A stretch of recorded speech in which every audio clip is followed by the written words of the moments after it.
Muito bem, estamos começando mais um BH Todo Dia aqui no nosso canal Viver Brasil. Muito obrigado pela sua audiência e eu gosto sempre de começar cumprimentando, né? Boa noite para quem é de boa noite, boa tarde para quem é de boa tarde, bom dia para quem é de bom dia e boa madrugada para você que é da madrugada. Sabe por quê? Porque nós temos vários horários alternativos, né, dentro da nossa programação e também estamos no YouTube. E no YouTube você assiste na hora que quiser, do jeito que quiser, com quem você quiser. Então, muito obrigado pela audiência. BH Todo Dia hoje é um programa especial. Nós vamos falar sobre direito, nós vamos falar sobre cultura, nós vamos falar sobre política, nós vamos falar sobre várias coisas. Por quê? Porque a gente tem um personagem muito importante. E eu vou apresentar esse personagem para você daqui a pouco. Ele é o grande destaque do nosso programa biográfico de hoje, tá bom?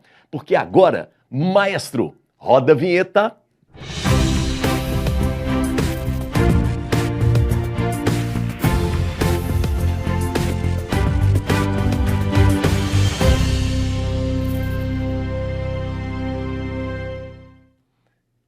Muito bem, estamos começando o nosso BH Todo Dia e logo no início, né, eu já passo para você o meu Instagram, para que a gente possa se conhecer um pouco melhor. É o elias.sunshine. Sunshine mesmo, o sol brilha para todos e todas. Sunshine para você, tá bom? Mas eu gostaria de chamar a atenção das redes sociais do nosso canal Viver Brasil. Temos várias e eu destacaria duas. Primeiro, o nosso Instagram, onde você pode acompanhar fotos, imagens e movimentos, destaques dos nossos programas e conhecer um pouco dos bastidores do nosso canal Viver Brasil. E quem é que não tem curiosidade de conhecer os bastidores de uma TV, não é? E sem fita crepe, não existe televisão no Brasil. Então isso é muito legal. Vá lá no nosso Instagram, canal Viver Brasil, e vai acompanhando as novidades da nossa programação. E temos também, para você que gosta, né, o nosso Twitter. E o nosso Twitter sempre tem, durante a semana, uma pergunta para que a gente possa interagir contigo. E a pergunta é essa que a gente vai colocar já já para você, ó. A Páscoa, não é? Deixou de ser um feriado religioso e passou a ser um feriado comercial? O que você acha disso? Sim ou não? Diga a sua opinião no nosso Twitter, o @viver_Brasil, tá bom? Essas são as nossas redes sociais para você que está ligado conosco. E eu gostaria de, no início, sempre cumprimentar, né, as pessoas que nos acompanham.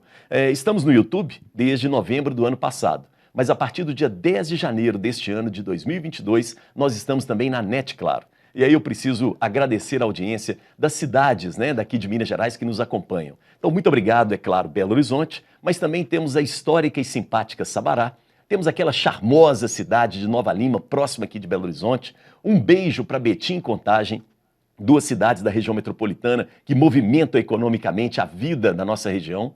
E aí a gente pega o caminho para o Rio de Janeiro. Ali a gente manda um abraço para Juiz de Fora. Muito obrigado pela audiência. Também temos no Vale do Aço a presença da Grande Patinga.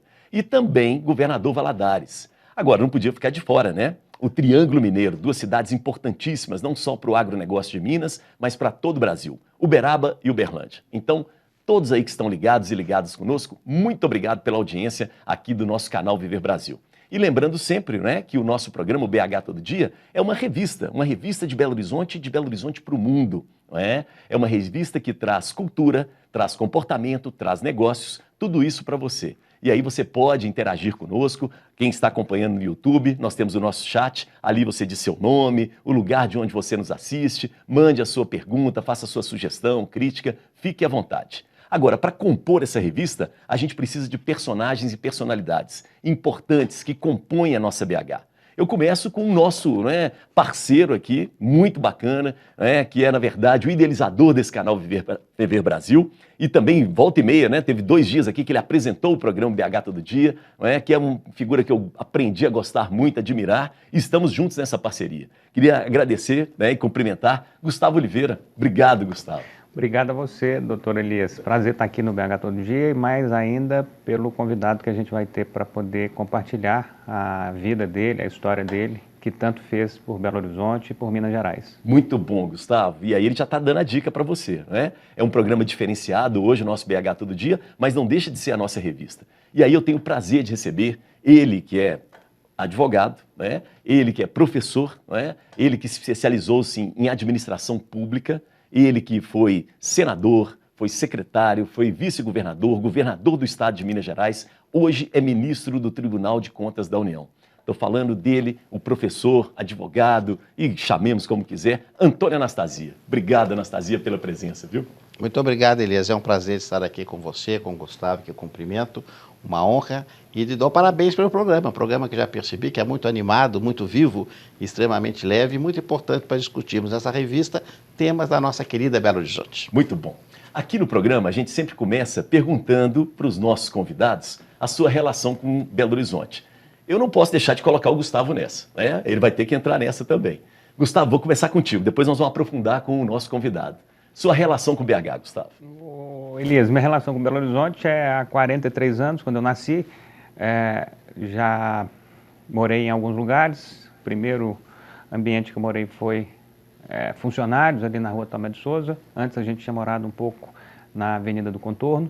Apartamento, então, casa? Sempre apartamento, sempre eu nunca morei em apartamento. casa. Uhum. E aí, depois desse período na Tomé de Souza, que foi o maior tempo, ficamos lá até uns 20 anos atrás. Depois disso, eu passei a morar sozinho. O primeiro lugar que eu morei sozinho foi no Buritis, aos 23 anos.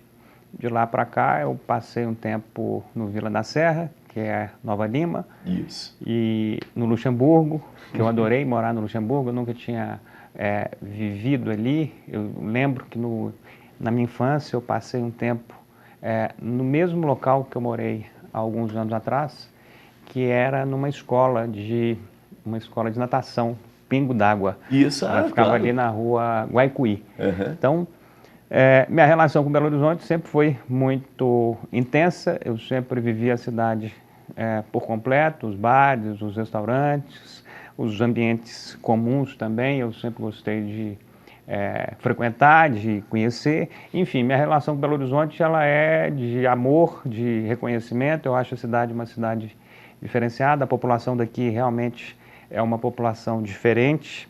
Eu não sei exatamente o porquê, mas as pessoas aqui têm interessante. Todo mundo que vem aqui fala isso, né, Gustavo? Tem essa cultura do bem receber, né? de ser receptivo, de acolher as pessoas. Eu acho que isso é um padrão do próprio cidadão mineiro, de maneira geral. Então, minha relação com Belo Horizonte é de amor, adoro a cidade, conheço a cidade direitinho, acho que eu não conheço tudo, mas conheço bastante. As regiões todas que tem em Belo Horizonte, eu conheço. Tive a oportunidade de trabalhar, meu primeiro emprego foi os primeiros empregos de carteira assinada que eu tive foi na Regional Pampulha, na administração regional da Pampulha, com uma pessoa que se chama Maria Cristina Rodrigues. Ela era a administradora da Pampulha naquela época. Ela era muito amiga da Júnia Marise. Isso. E naquele momento, foi no governo Célio de Castro, se não me engano, foi o primeiro emprego que eu tive nesse formato mais formal.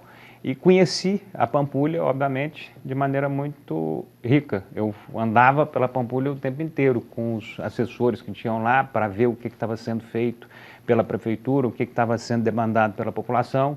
E eu, com meus 14, 15, 16 anos, tive esse privilégio de começar ali a entender um pouco também sobre Belo Horizonte e as suas variações. Gustavo, quando você sai de Belo Horizonte, o que você sente falta, assim? Bate aquela saudade? Eu acho que é realmente o que as pessoas mais sentem também, é o fato da sensação de casa, né? O fato da sensação de pertencer, de conhecer, ou seja, você está a pé aqui, se você me colocar a pé em qualquer lugar de Belo Horizonte, possivelmente eu vá sair surfando ali sem problema nenhum, porque você conhece, você tem sintonia com as ruas, você conhece o nome das ruas, o nome dos lugares, o nome dos bairros, então fica muito fácil. Isso não quer dizer que eu não goste do desconhecido, adoro. Então eu não sinto falta completa, não. É claro que essa sensação de conhecimento é muito boa, mas a sensação do desconhecido também é excelente. Você está num lugar que você nunca foi, que você nunca viu, e ter a oportunidade de ir conhecendo ele, as suas ruas, os seus lugares, os seus ambientes, é muito bom também. Então, eu acho que é a sensação mesmo da maior parte das pessoas, de voltar, né, do acolhimento. Eu acho que é isso. Muito bom. A gente conversou um pouco com a Anastasia antes, então a gente já viu algumas curiosidades da vida dele, mas vamos abrir para o nosso telespectador e telespectadora, Anastasia, e internautas também, contar um pouco da sua relação com o BH. E aí, nasceu em Belo Horizonte? Bem, ali, sim, nasci. A minha relação é umbilical com Belo Horizonte. Nasci no Hospital Vera Cruz em 1961, ou seja, já tenho 60 anos de relações com Belo Horizonte. Vivi aqui a vida inteira, ainda que tenha trabalhado em Brasília, como atualmente, mas sempre indo e voltando. De fato, eu tenho aqui, devo a Belo Horizonte toda a minha formação acadêmica, profissional, minhas relações familiares, minhas relações de amizade. Eu estudei na Escola 2 de Dezembro, depois no Colégio Pitágoras, depois na Faculdade de Direito da UFMG, onde sou professor. Então, a minha vinculação com Belo Horizonte é total. Capital do estado que eu governei, e Belo Horizonte é uma cidade muito interessante, porque é uma cidade jovem, com 100 e poucos anos, e formada não só por pessoas que migraram do interior do estado, mas também de correntes migratórias internacionais.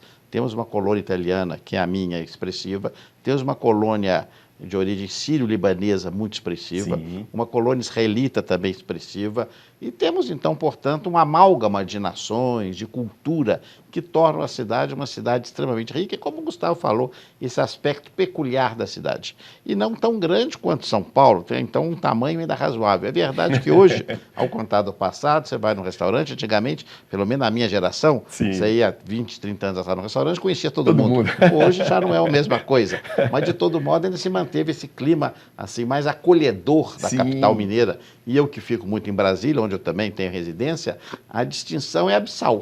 Porque em Brasília você não vê pessoas assim no dia a dia na rua, não existe uma calçada para você andar.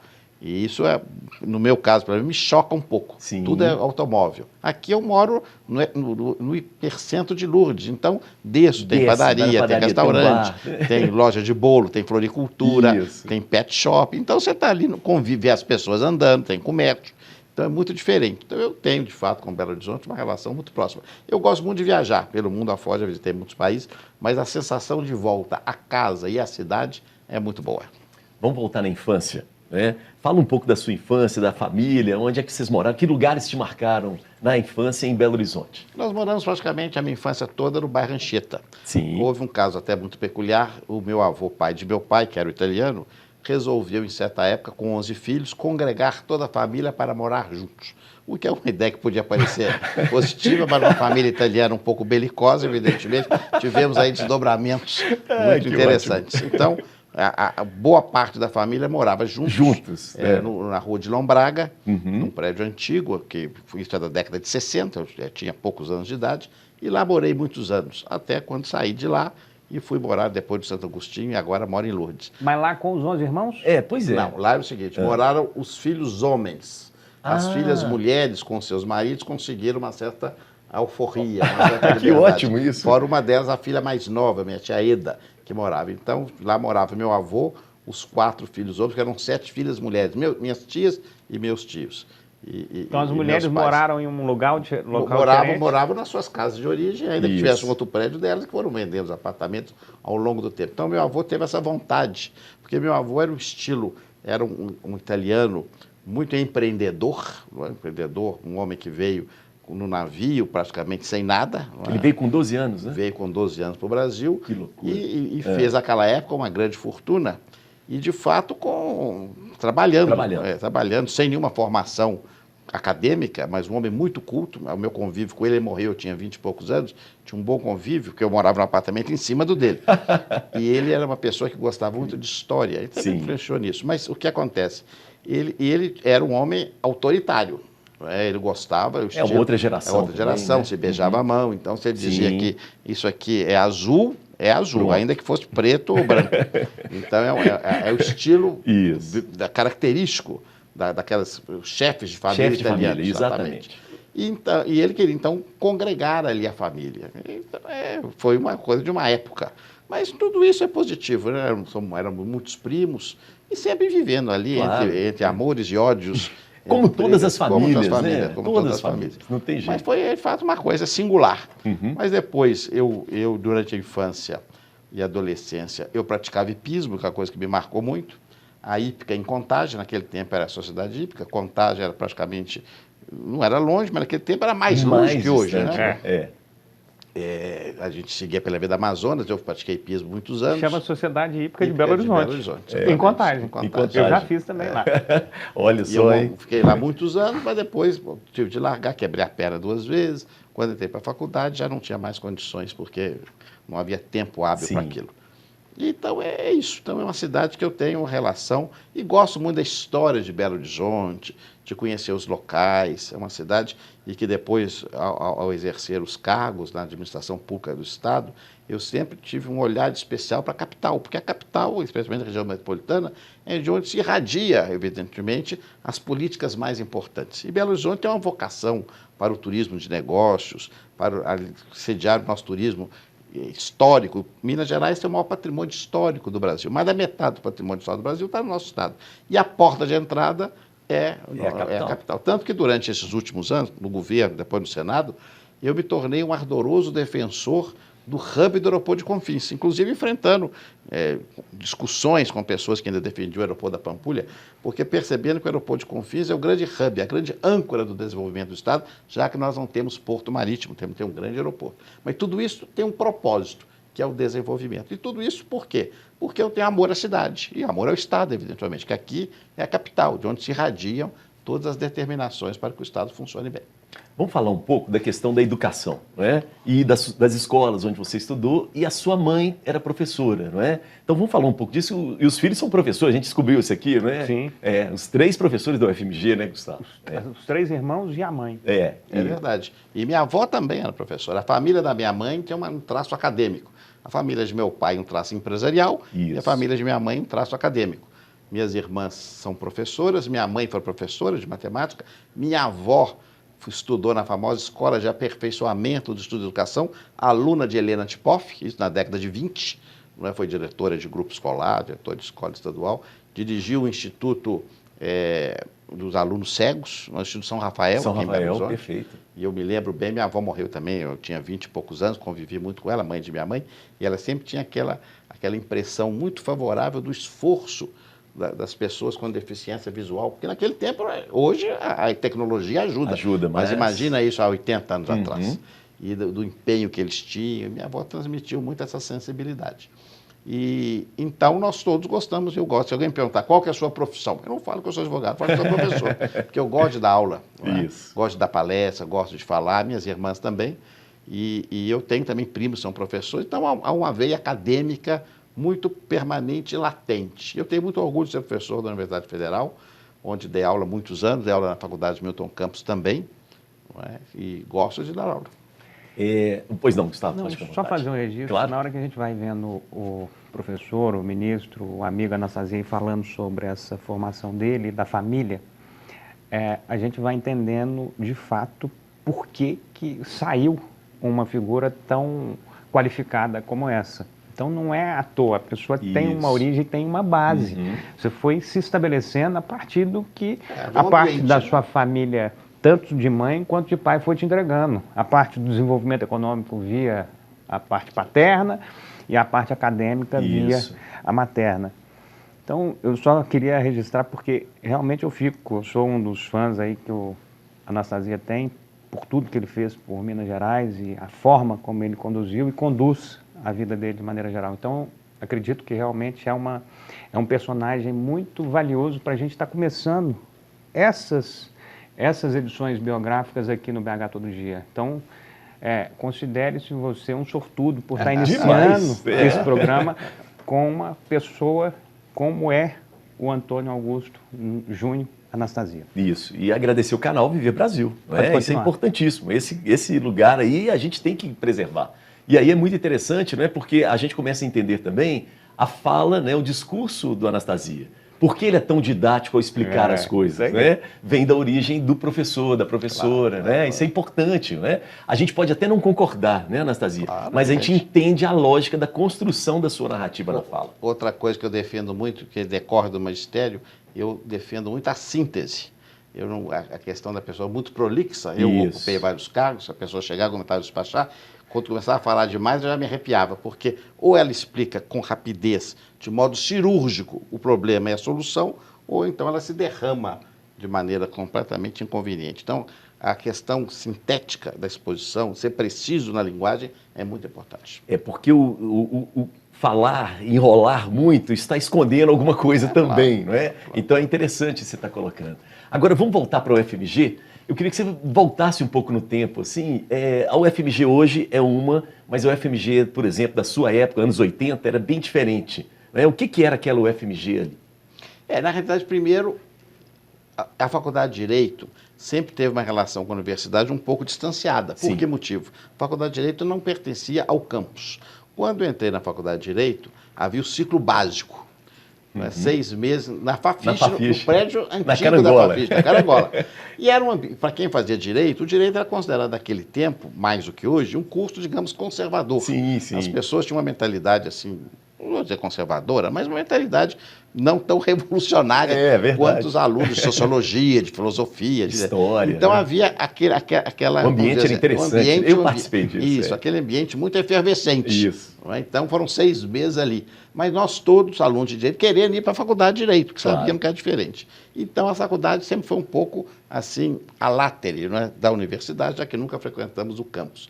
Mas era a época da redemocratização. Eu estudei de 79 a 83, quando o Brasil voltava já com a lei da anistia, com a criação dos novos partidos políticos, o início das eleições diretas, a eleição de Tancredo ao governo do Estado em 82, nós estávamos no Centro Acadêmico, e eu participei muito da escola. Eu fui do Centro Acadêmico Afonso Pena, fui do Departamento de Ciência Judiciária, o DAJ, então tudo que havia na faculdade em termos de atividade acadêmica e estudantil, eu fiz parte e gostei demais. Acho que a formação que nós temos da Faculdade de Direito é muito boa, o ensino já tinha muito boa qualidade naquela época, e de lá para cá o que aconteceu, que é a sua indagação?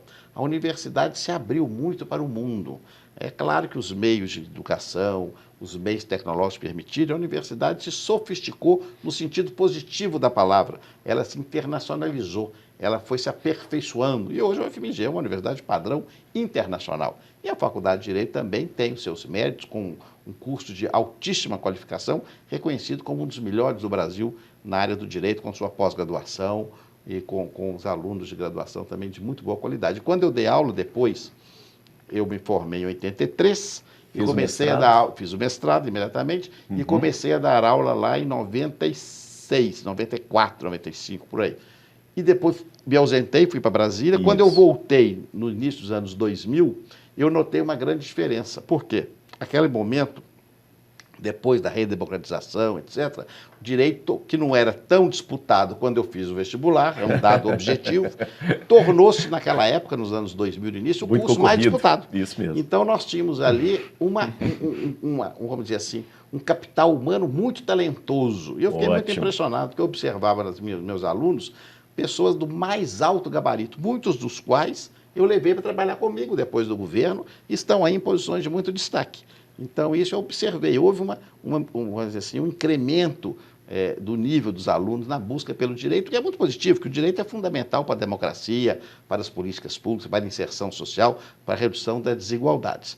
Então, eu fico muito orgulhoso eu digo que devo a minha formação profissional toda à Faculdade de Direito e aos tipos inesquecíveis que eu tive lá, especialmente o professor Paulo Neves Carvalho, a quem eu devo muito, ao professor Vicente Paula Mendes, que me deram o impulso na carreira profissional que eu tive e que, de fato, felizmente, me deu muitas oportunidades. Então vamos entrar nessa carreira profissional, não é?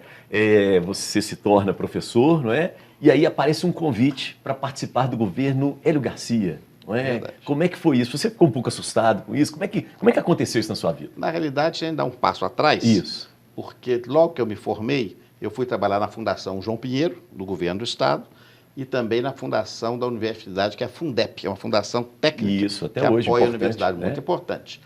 E na Fundep eu conheci lá o professor Paulo Paiva, que era um professor renomado da Faculdade de Economia, que a Fundep atendia todas as faculdades. E eu comecei a trabalhar em 88 na Constituinte Estadual, na verdade a Constituinte 88 e 89, onde eu fui assessor pessoal do relator, o deputado Bonifácio Mourão. E naquele momento, qual foi a minha grande sorte? Todas as demandas da sociedade mineira desaguavam na Assembleia Estadual Constituinte. Então, como eu era assessor do relator, eu fiquei conhecendo tudo. Então, eu conheci o Estado inteirinho, as suas demandas os seus problemas, as suas dificuldades, durante um ano. Não houve curso prático mais intensivo do que esse. Trabalhávamos um grupo expressivo, funcionários da Assembleia, do mais alto quilate, quero citar, se me permite, a professora Maria Tchelle Simões Pires, muito minha amiga, depois minha secretária de Estado, o professor Meirelles Carvalho. Trabalhávamos uma grande equipe, todos com muita dedicação. E logo depois da promulgação da Constituição do Estado, veio a campanha do Hélio Garcia. O Paulo Paiva, que tinha sido um dos coordenadores dos professores universitários na Constituinte, me chama para participar do plano de governo. Do Hélio Garcia. Do Hélio Garcia, em 1990. Tem foto aí do Hélio Garcia. Sim, eu acho sim, que vale a pena com você. Eu fui secretário nós vamos dele. colocar aqui já já. Bom, aí vem esse convite. Aí vem o convite, eu trabalho durante a campanha, porque nós tínhamos acabado de promulgar a Constituição, então era a determinação de implementar a Constituição. O Hélio Garcia ganha as eleições, Paulo Paiva é nomeado secretário de Planejamento e me convida para ser o secretário adjunto de Planejamento. Isso é 86? Isso é 91. 91. É o primeiro mandato do Hélio Garcia, 91? Segundo, porque isso. no primeiro ele era o vice do Tancredo, o Tancredo renuncia para ser presidente e ele assume. Essa é a eleição dele em 1990. Isso. Não é a primeira e única, porque mais ele era vice-governador. Então, secretário adjunto de Planejamento. E no final do governo eu fui secretário da Administração e da Cultura também. E tive com o professor Paulo Paiva um relacionamento fraternal, uma pessoa do mais alto gabarito. E o governador Hélio Garcia era uma pessoa, de fato, tem muitas histórias, porque ele era uma pessoa singular, não é pela sua estilo político, pela sua generosidade e pelo seu carisma, porque o Hélio era fechado, mas quando você conversava com ele, ninguém resistia, não é, ao estilo do governador. Esse cara aí realmente era único. Nós temos aqui a foto. Vamos mostrar as fotos, né? Que eu acho que é interessante, o momento pede. Lúcio Olha Portela, aqui. Ângela Gutierrez e Daniela Portela. É verdade. Com o doutor Hélio Garcia. O Hélio Garcia. O Hélio olhando aquele olhinho, esse olhar mesmo, olha lá, você me entrevistando, isso é você, não é o Hélio. É o Gustavo. O Gustavo. Isso, se não me engano, é no aniversário meu, aquele ali. Aí já é no Conexão Empresarial. Aí são palestras. Conexão Empresarial de novo. Araxá. Isso. Mas terminado o governo do Hélio, o que aconteceu foi que o Paulo Paiva, então, foi convidado para ser ministro do governo Fernando Henrique, seu primeiro ministro do Trabalho, e me levou para ser o secretário executivo, que é o segundo cargo do Ministério. Fiquei lá 4 anos com ele, depois ele foi para o Banco Interamericano, e eu fui para o Ministério da Justiça, onde fiquei secretário executivo também por 2 anos, do ministro José Carlos Dias e do ministro José Gregório, quando voltei para Minas Gerais, para voltar à faculdade. Isso já era 2001. 2001. Anastasia, você gosta de desafio, né? Eu gosto, e acho que a administração pública sempre foi a minha vida acadêmica, porque nesse meio tempo que aconteceu, ao mesmo tempo que eu trabalhava na gestão pública, nos cargos, eu dava aula e estudava o dia a dia da administração. Então eu tive essa rara oportunidade de conhecer o direito administrativo na doutrina, nos livros, e ver na prática e perceber as diferenças, muitas vezes abissais. Muito bem, nós estamos com o BH todo dia, estamos conversando, entrevistando, conhecendo um pouco mais da vida desse personagem que faz parte da nossa história de Belo Horizonte, de Minas Gerais, Antônio Anastasia, né? A gente esperamos aqui só um pouquinho para que ele possa beber água, e agora voltamos, né, ao nosso papo aqui, né? E é incrível, né, Gustavo? A descrição do Hélio Garcia foi muito boa, né? Porque a imprensa tinha essa coisa mesmo, né? O Hélio Garcia, ele não era muito de caras boas, não. Mas havia uma coisa assim, poxa, mas o Hélio Garcia é um cara que gosta do social, assim, não é? Ele morreu, eu tinha 15 anos de idade, no máximo, 20 anos, não tinha 20, ou tinha. Ele morreu foi em 96. Não, ele morreu realmente recente, mas ele já estava afastado. Muito afastado. O último mandato dele foi em 90. O último mandato foi até 94. Ele cogitou de candidatar ao Senado em 98, desistiu e aí largou completamente. Tinha o combinado da questão do Azeredo, que ele voltou para trás. E ele então se afasta da política e na decepção adoece. Na decepção. Aí ele adoece e começa a se afastar do convívio, porque passa a ter problemas de saúde. Até falecer, salvo engano, em 2016 ele morreu. Isso, 2016. 6 de junho, a turma da produção passou. 15 anos afastado. Há muitos anos, ele já está.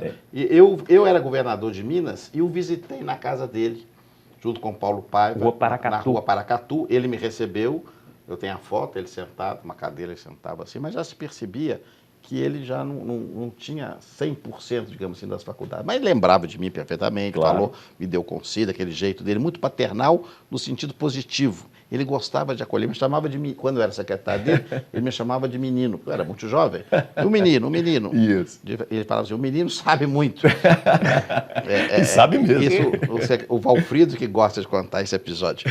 Mas então, que era o secretário de Educação. Ele é um dos pilares da sua formação? Não há dúvida. E do entendimento político? Também, porque o Hélio era uma pessoa que politicamente ele tinha frases e vamos dizer assim, um estilo muito próprio, não é? E percebia-se, de fato, o seu espírito público, a sua vocação para a política, no sentido bom, adequado da palavra. E depois fui para Brasília, aí o Fernando Henrique é um estilo diferente, né? O Fernando Henrique é um estilo já muito mais solene, muito mais intelectual do que era o Hélio, porque o Hélio era pura emoção, enquanto o Fernando Henrique é pura razão. Professor da USP, né? Professor da USP, mas muito preparado e fez um belíssimo mandato, foi um grande presidente. As diferenças eram essas entre a postura, por exemplo, do Garcia e do Fernando Henrique? Não, tinham várias diferenças, são pessoas com trajetórias de vida completamente diferentes, de formação, até de ideologia, mas no dia a dia percebia-se isso, de fato, havia uma preocupação sempre do Hélio com questões muito de sensibilidade, e o Fernando Henrique muito mais racional, não é? Observando bons propósitos, cada qual chegando no mesmo objetivo, mas por caminhos diversos. Ele montou uma equipe, Fernando Henrique, de altíssima qualificação. O prefeito, eu conheci nessa época o Fernando Henrique, hoje prefeito de Belo Horizonte, meu grande amigo Fuad Noman, era o secretário executivo da Casa Civil, trabalhava com o ministro Cláudio Carvalho, que era o coordenador geral do governo, um grande ministro, uma pessoa do mais alto gabarito. E eu era o secretário executivo do Ministério do Trabalho. E os secretários executivos se reuniam periodicamente sob a coordenação do Fuad para darmos os passos do governo. Então ali eu conheci bem o Fuad, iniciou-se uma amizade, aliás, atleticano fanático, uma amizade que dura até hoje, e depois foi meu secretário, trabalhamos juntos no governo Aécio, pessoa extraordinária, que é hoje prefeito de Belo Horizonte. Ótimo. E já aceitou nosso convite para estar aqui no BH todo dia. Ótimo, nós estamos precisando dele aqui, a gente quer conversar com ele, é importantíssimo isso. E agora, Anastasia, vamos entrar então nessa questão do vice-governador. Aí já é um cargo de fazer campanha política, ir para a rua, né, assumir compromissos. Como é que você entra nessa, assim? Mas antes de vice-governador, eu fui secretário de Estado. Isso. Quando eu volto, deixo o governo federal em 2001 e volto para Minas Gerais com o objetivo de advogar, porque aqui faço um breve parênteses. Eu tinha 40 anos de idade e não tinha casa própria. Então eu pensei, ou eu advogo um pouco agora para comprar um apartamento, ou então eu vou ficar numa situação difícil. Fazer então voltei, o pé de meia do mineiro. Né? Voltei, porque a advocacia de fato permite isso. Eu voltei à faculdade e pedi licença da fundação e comecei a advogar. Advoguei 2 anos e, de fato, o apartamento que eu moro é fruto dessa época. Que ótimo, hein? Mas fala mais alto a vocação do serviço público. Não é? A vocação fala mais alto. Nesse meio tempo, o Aécio, que era presidente da Câmara, decide se candidatar ao governo de Minas. Minas, naquela época, uma situação muito ruim, vocês se lembram? O governo do Itamar, o Itamar teve dificuldades com aquela disputa com o Fernando Henrique, aquela coisa toda, salários atrasados, situação, de fato, do Estado péssima. E o governador Aécio, então, me convida para coordenar o plano de governo, em 2002. Eu faço a coordenação, o governador Aécio é eleito em primeiro turno, me designa coordenador da equipe de transição, que é feita de maneira muito civilizada, e me nomeia secretário do planejamento, com funções de coordenação de governo. O Fuad vai ser secretário da Fazenda, o Wilson Brumer, um nome também do mais alto gabarito, secretário de Desenvolvimento Econômico, e durante 4 anos eu sou secretário de planejamento e também durante um período secretário de segurança do Estado. E um relacionamento muito bom, o governador Aécio iniciou ali uma revolução na gestão pública mineira e brasileira, com bons exemplos. Em parceria com a FMG, né? Em parceria com a FMG, né? e com vários outros parceiros importantes. Fica Vivo, um projeto importantíssimo. O Fica Vivo era do Itamar, e nós demos continuidade. Mas nós criamos, com a secretária de Segurança, com o professor Cláudio Beato, vários programas fundamentais da área de segurança pública. Houve inclusive um programa de integração, né, com as RISPs, entre as duas polícias. Quando, então, o governador Aécio me chama, até então, veja bem, eu tinha 44 anos, nunca tinha sido filiado a nenhum partido político. Claro que é uma vida política que eu tive, ocupando vários cargos, secretário de Estado, secretário-geral de Ministério, mas nunca tinha sido filiado a partido político. Nunca pensei em candidatar, não tinha base eleitoral, não tinha fortuna, não tinha um segmento esportivo ou um nicho de trabalho para me candidatar. Mas o governador Aécio me chamou e pediu que eu filiasse ao partido. Eu resisti muito, filiei no último dia. Mas filiei quando então ele me chama novamente e fala que gostaria que eu fosse o candidato a vice-governador na reeleição dele, porque ele já cogitava de se desincompatibilizar numa candidatura ou ao Senado ou à presidência em 2010 Isso. e queria ter uma pessoa de confiança naqueles últimos 9 meses. Ninguém cogitava que eu seria candidato ao governo. Eu aceitei, estou muito honrado, né? Virei vice-governador, ele me atribuiu as funções administrativas que eu já fazia como secretário, a coordenação de um grande programa chamado Estado para Resultados, que deu muito certo. Fizemos asfaltamento, telefonia, reforma da educação. Naquela época, Minas tinha o primeiro lugar na educação brasileira pelo IDEB. E muito asfalto. Muito asfalto. O Pestana foi um grande secretário de saúde, a saúde melhorou muito. Para que, então, em 2010, ele renuncie, eu assumo o governo e já naquele momento, com o apoio das lideranças todas, eu viro candidato ao governo e aí sou reeleito. E aí sim, eu que não fazia campanha, etc., fiz campanha. Nós temos umas imagens aqui da campanha, podemos colocar, então, para a gente poder sentir um pouco esse clima, assim, e voltar um pouco no tempo com a Anastasia aqui, que hoje é ministra do Tribunal de Contas da União. Aí, Anastasia... As carreatas. As carreatas, né? Quando era possível fazer ainda, né? Esse contato com a população, ele é importante, não tem jeito, né, Anastasia? Fundamental, claro. Não se pode negar isso, né? A população espera um pouco isso também, né? E muita gente tem que ser muito bem organizado, né? Por isso tínhamos uma equipe grande também, as campanhas tinham equipes grandes, né? Era uma época diferente. De eleição foi 2008? Não, foi governador em 2010. 2010, Eu fui eleito vice-governador em 6, governador em 10 e senador em 14. Uhum. Olha o Itamar ali. O Itamar, o Itamar se elegeu nessa eleição senador. Ele o AS senador e eu governador. Isso mesmo. Olha o Vitor Penida ali, ó. Ali atrás. Uhum. João Leite. Você está com a vista melhor que a minha. Eduardo Azeredo. Ali está o Aécio Neves, né? Olha lá, ó, Azeredo. o primeiro é o João Leite. Itamar mais Ademir Lucas. Ademir Lucas, Contagem, né? Betim, Contagem. Isso. Ali é Ituiubiara, eu lembro quando o prefeito, Ituiutaba, quer dizer, Ituiutaba. Ituiutaba O tempo passa. fervendo, quente. Calor, terrível. Tem saudade? Eu digo, a campanha? Isso, da campanha? Não há dúvida que é uma época boa, porque a campanha é uma coisa animada, mas é exaustiva, não é? Não é? Eu confesso que agora, nas funções de ministro do Tribunal de Contas, portanto, afastado definitivamente da política, eu fico até um pouco aliviado, porque a campanha é uma coisa puxada. Mas ela é necessária. Vai, pergunta. Você gostou do processo? Isso. Não, sim, claro. Eu acho que não tem como não gostar, porque primeiro o dia passa tão rápido que você nem sente.